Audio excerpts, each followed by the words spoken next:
আসসালামু আলাইকুম। বিসমিল্লাহির রহমানির রহিম। একজন মানুষের জীবনে সবচেয়ে গুরুত্বপূর্ণ মুহূর্ত হলো তার যৌবনকাল।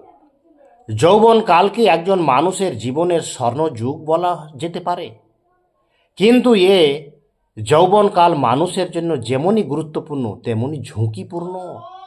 যৌবনকে নিয়ন্ত্রণ করা সহজ কাজ নয়, কিন্তু সম্ভব। সেই সফল শক্তি যে তার যৌবন নিয়ন্ত্রণ করতে পারে এবং কাজে লাগাতে পারে।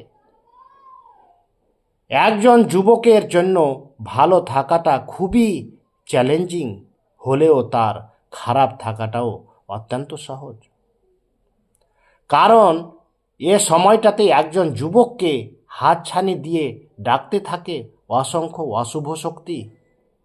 কচুর পাতার পানি যেমন টলমল করে, যে কোনো মুহূর্তে পড়ে যেতে পারে, ঠিক তেমনি একজন যুবক যে কোনো সময় নষ্ট হয়ে যেতে পারে। যে কোনো সময় হয়ে যেতে পারে তার জীবনের সব কিছু এলোমেলো। বর্তমান সময়ে গোটা বিশ্বের দিকে তাকালে আমরা দেখতে পাই বর্তমানে যুব শ্রেণী ভিন্ন ধরনের সমস্যার সংকটে নিপতিত। তারা তাদের জীবনের লক্ষ্য উদ্দেশ্য সম্পর্কে সম্পূর্ণ উদাসীন। তাই যুব সমাজকে সচেতন করা এবং তাদের অশুভ শক্তির করাল গ্রাস থেকে রক্ষা করার জন্য চেষ্টা আমাদের নৈতিক দায়িত্ব। আমরা জীবনের গুরুত্ব ও ইসলামের প্রচার প্রসার, যুবকদের ভূমিকা এবং যুব শ্রেণীর ধ্বংসের বিভিন্ন উপকরণগুলো এই প্রবন্ধ উল্লেখ করব, যাতে যুবকরা তাদের মূল উদ্দেশ্য সম্পর্কে অবগত হতে পারে এবং যেসব কারণে যুব সমাজ ধ্বংসের দ্বারা প্রান্তে নিপতিত হয়, সেই সব কারণে থেকে দূরের থেকে তারা তাদের নিজেদের রক্ষা করতে পারে এবং ভয়াবহ পরিণতি হতে নিজেদের বাঁচাতে পারে। একজন মানুষের যৌবনকালই হলো তার জীবনের স্বর্ণযুগ এবং কর্মসম্পদ, কেরিয়ার গঠন এবং নেক আমল করার মুখ্য সময়।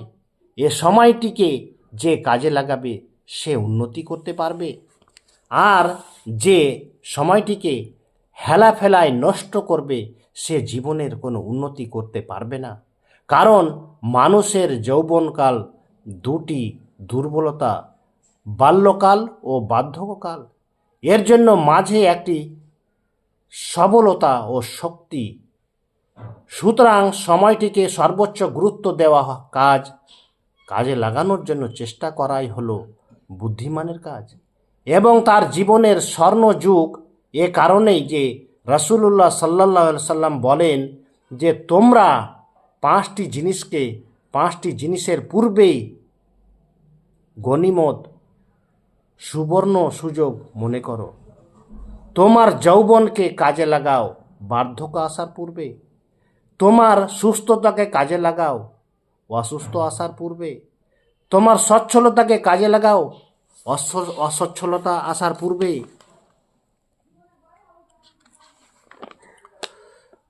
তোমার অবসরকে কাজে লাগাও তোমার ব্যস্ততা আসার পূর্বে, আর তোমার হায়াতকে কাজে লাগাও মৃত্যু আসার পূর্বে। সহিহ বুখারী।